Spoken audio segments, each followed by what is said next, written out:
અમરેલીના કેડિયા રોડ ઉપર આવેલા આરકે હોલ ખાતે ઓલ ઇન્ડિયા ગ્રામ્ય ડાક સેવક યુનિયન ગુજરાત સર્કલનું દ્વિતીય અધિવેશન યોજાયું હતું, જેમાં સેન્ટ્રલ હેડક્વાર્ટર નવી દિલ્હી તરફથી CHQ પ્રતિનિધિ અને મહારાષ્ટ્ર સર્કલના સેક્રેટરી MD આહેડ હાજર રહ્યા હતા. ઉપરાંત ગુજરાત સર્કલના યુનિયનમાં તમામ ડિવિઝનના પ્રમુખ અને સેક્રેટરી હાજર રહ્યા હતા અને સર્કલ સેક્રેટરી GT રાઠોડ પણ હાજર રહ્યા હતા. અધિવેશનમાં ગુજરાત સર્કલ યુનિયનના પ્રમુખ તરીકે દિલીપભાઈ દવે, ગુજરાત સર્કલ યુનિયનના સેક્રેટરી તરીકે સતત ત્રીજી વખત મનીષભાઈ વડિયા વિજય બન્યા હતા. આ અધિવેશનના મુખ્ય મુદ્દાઓ પર યુનિયનનું સંગઠનને મહત્વ આપવામાં આવ્યું હતું. હાલ પોસ્ટલ ડિપાર્ટમેન્ટમાં ખાતાકીય ટાર્ગેટ બાબતે કર્મચારીઓનું શોષણ થઈ રહ્યું છે. કર્મચારીઓ આત્મહત્યા કરી રહ્યા છે. આ બાબતે યોગ્ય કાર્યવાહી કરી દમનશાહી બંધ કરવા હાકલ કરવામાં આવી છે. અધિવેશનની સમાપ્તિમાં પૂર્વ પ્રમુખ રામભાઈ પ્રજાપતિ વહી મર્યાદાથી નિવૃત્ત થતા તેમના જન્મદિવસની ઉજવણી કરવામાં આવી હતી.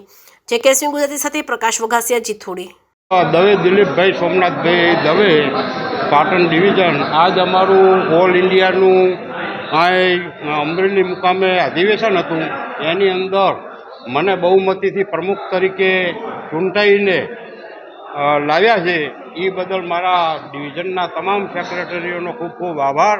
અને હું GDSના કામ કરવા માટે રાત દિવસ સજાગ રહીશ એવું હું વચન આપું.